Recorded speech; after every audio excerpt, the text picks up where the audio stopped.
Hello, everyone, and welcome again to the Unfound podcast channel on YouTube. I am, of course, Unfound's host, Ed Densel. I hope you will give this video a thumbs up. Please share it with anybody who you think will find it informative. And subscribe to this channel. Go and, of course, view all of the other videos that are on this channel. There are many.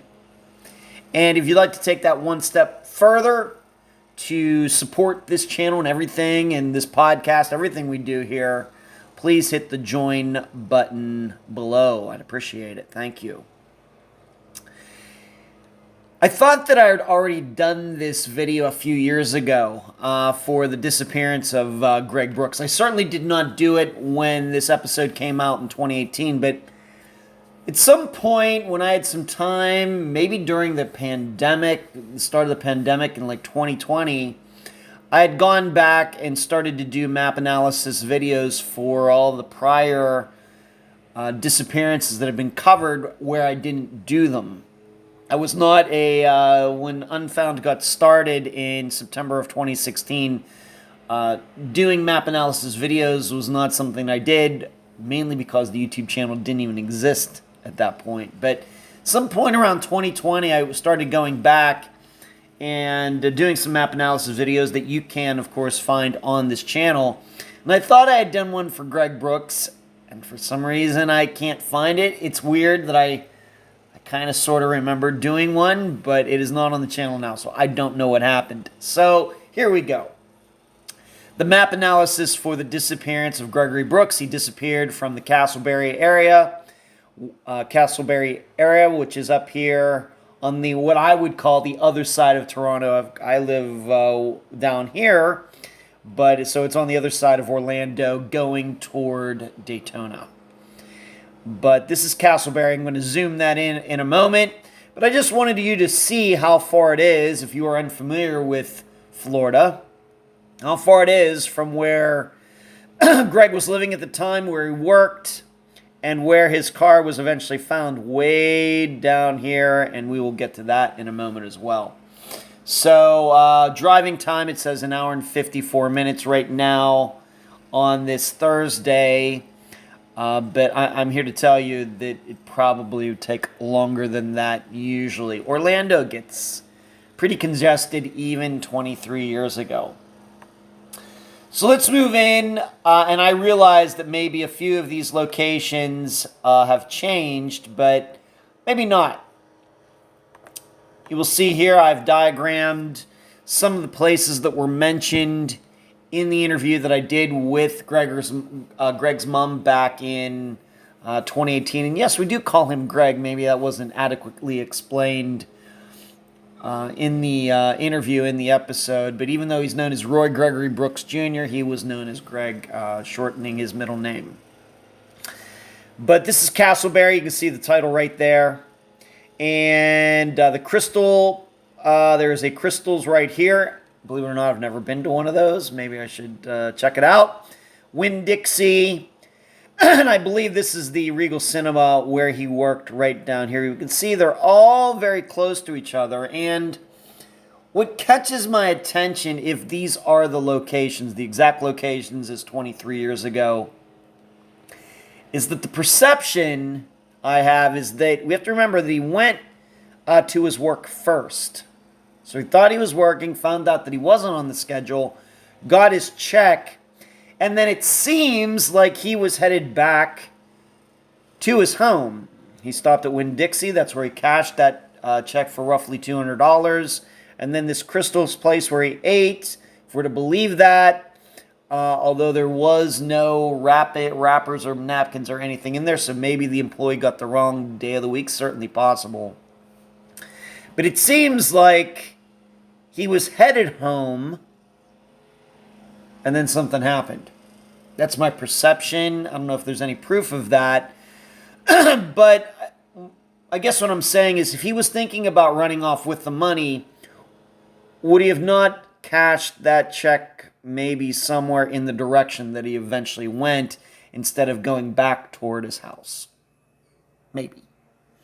But these are locations. You can see how close they are. These are places that Greg had gone many times, of course, his workplace is Winn-Dixie, although, as was stated in the interview, he had never cashed out, at least to his mother's knowledge, a check at Winn-Dixie ever before. And one of the reasons you don't do that is because Winn-Dixie or any place like that, even some of these check cashing places that are actually, that's what they are because people need money really quickly, they take a percentage of it. That's how they make their money. Even Winn-Dixie isn't just you walk in there with a $200 check, they're not going to give you $200 cash back. They're going to take their percentage for the service. Whereas, of course, if you go to your own bank, if you have one, you get the entire amount. So it was odd that he did that, and it seems that might be the only time he ever did that. It just happened to be on the night that he went missing.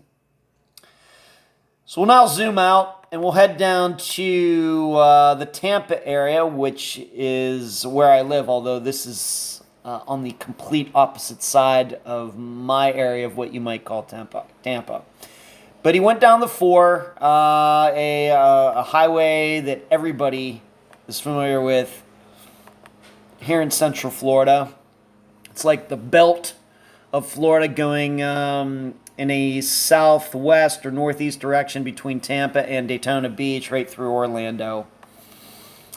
And so, seemingly Greg, maybe somebody else, that'll be up for you to decide, comes down here. Of course, we don't know what direction the route was taken. All Google gives me is the most efficient route.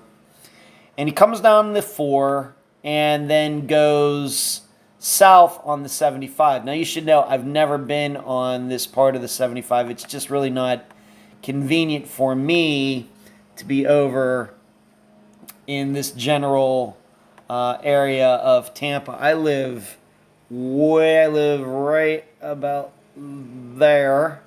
I used to live down there in that area. Now I live up here. So it's a ways, and when I go to Sarasota or Bradenton, I just come down this way, and if I go to Orlando, I go here. So this stretch of road, I just don't really know it at all. I've never been on it once. But let me zoom in. And this is the Sun City area, and this is blue part over here is Tampa, what they call Tampa Bay, and Tampa City, and this is Tampa Bay right here. What is interesting is that the Sun City area is kind of known like a retirement community over there. It's not maybe like the Villages, which is a few hours north of Tampa. We've covered a disappearance near the Villages up there, by the way. I'm going back some years. But this is kind of a retirement area. You're going to find a lot more older people there, maybe a lot of people riding around in golf carts, things like that. But his car was found right here. It wasn't found off on some back road. It wasn't found in the parking lot of a Walmart. It wasn't, it was just abandoned right there along the side of the road. And as you heard his mother say, it was in the middle of Sun City Boulevard, which is this road that runs this way on the screen. And it was in, I guess, the median. So it wasn't on pavement. It was actually parked in the grass. And it was left that way. On top of that, we have to remember, it seems that the car got there fairly quickly because the car was discovered. I mean, at the time, the police did not know that the car was part of a missing persons case. It was too early to tell that. Less than 12 hours. Less than 12 hours from when Greg left his home that evening to the car being discovered. And we have to remember, he went to his work, he went to Winn-Dixie, he went to Crystal's, if we're to believe that. And then there's still this 2-hour drive for the car to get here, no matter if Greg or somebody else put it there. Now, you may be looking at this, and also, as you can probably tell, we have to remember this is 23 years ago, and Florida has added so many people since then. It's now the 3rd most populated state, but back then it was not. I'm not sure what this looked like back in 2000. I'm going to guess it was not as industrialized as it is now. I could do that on Google Earth Pro, but I have not. So I'm guessing that this is probably not as populated, but still, there was certainly still the 75 was still there. This road was still here. There was still this interchange here. I'm sure there were businesses and everything. So it's not out in the middle of nowhere. Whoever put that car there just left it there, right there, and took the risk, I guess, of being seen. I guess nobody was ever tracked down to say, oh yeah, I did see somebody, dumping that car right in the middle of the road, in the middle of the highway, in the median, as they would say. But it was right here. It wasn't way off to this direction. Wasn't way off this direction. It was right near this intersection is where his cars ended up.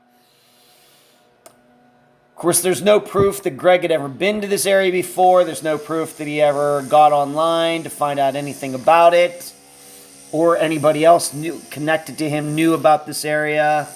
We may look at the idea, if it was Greg, well, Tampa Bay is right here. It's really not that close. It's like 4 miles this way, and it would be some walking, and there are homes and businesses going that direction. You may be seeing all these lakes and everything. Well, you look at Florida from a satellite map, there's little lakes and ponds and canals and everything all over the state, because the state is essentially a sandbar. It's very, very close to sea level. There's a reason not many houses have basements in Florida, because you dig down too deep and you hit water. So, being that his car was left there, I don't know if it's significant that the bay is that close or not. It's just hard for me to tell, once again, if Greg did this. If somebody else did this, then there's thousands and thousands of different reasons that the car could have been there. I guess one of them isn't that the car ran out of gas. You heard Geraldine say that when the car was found, it ran, and so it wasn't like somebody took it for a joyride and ran out of gas. It's 110 miles. What was it? It was a small foreign car, Honda Accord or something like that. It's probably going to have a 350-mile range, so going 110 miles would be nothing, depending on how much gas it had. Of course, the cash was never found. Nothing unusual about the car, but that's where it was found. And the interesting thing, this is not the disappearance where a missing person's car has been found the farthest away from where they were last seen. That might go to Ronald McNutt, and maybe there are a few others that you can think of. But you should know, speaking of Ronald McNutt and his truck being found after that forest fire in Northern California, is that it's believed that, he did take off on his own, and there were remains found in his truck that still have not been identified. So that's something also to consider when you think about Greg's disappearance and who put that car there. Tough one. No matter car or not, when people go missing in the middle of a bit of an industrialized area, yes, there are, even to this day, this is a recent map, there are woods here, trees, and places, I guess, where somebody could run off, but still, hard to calculate something like this. On top of the fact, there's no proof Greg ever researched this area, never looked at this area before on a map or anything. And so if it was he, how did he go about running off? How did he pick that area? How did he go off, run off? How has he not been found? It's a tough one.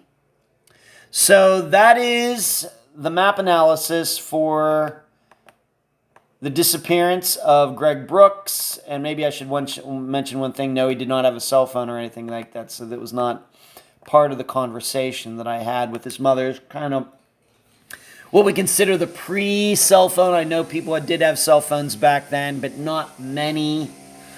Not as many, of course, as it ended up like 5 or 6 years later when smartphones got started. So that is the map analysis for the disappearance of Greg Brooks.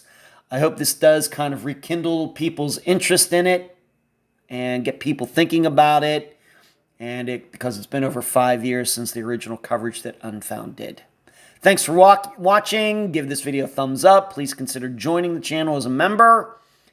And you will hear me or see me again soon.